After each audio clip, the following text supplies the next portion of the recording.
2 inch വലിപ്പമുള്ള ഒരൊറ്റ ഇഞ്ചി പീസ്, അതിൽ നിന്നാണ് ഈ കണ്ടത് മുഴുവനും ഉണ്ടായത്.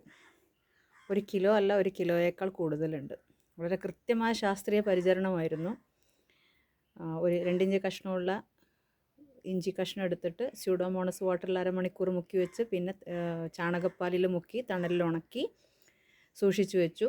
ശേഷം 2 മഴ കിട്ടിയതിന് ശേഷം പറമ്പ് കിളച്ച് കുമ്മായം ഇട്ട്, അതിനുശേഷം കുമ്മായം ഇട്ട് 10 ദിവസം കഴിഞ്ഞതിന് ശേഷം പിന്നെ വളങ്ങളെല്ലാം മിക്സ് ചെയ്ത്, എല്ലുപൊടി, ചാണകപ്പൊടി, അങ്ങനത്തെ സാധനങ്ങളൊക്കെ മിക്സ് ചെയ്ത് ഇഞ്ചി നട്ടു.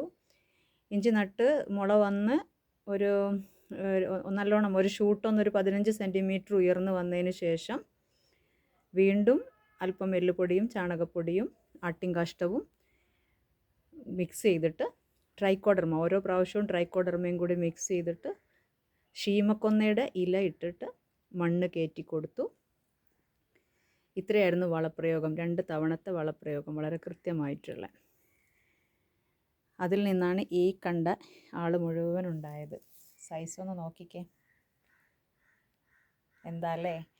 ഒരൊറ്റ 2 ഇഞ്ച് കനത്തിലുള്ള ഒരൊറ്റ ഇതിൽ നിന്ന് ഒരു 25ഓളം ഇതുപോലത്തെ തണ്ടുകൾ വന്നിട്ടുണ്ടായിരുന്നു. അപ്പോൾ കൊത്തിയപ്പോൾ കുറേയൊക്കെ പൊട്ടിപ്പോയി.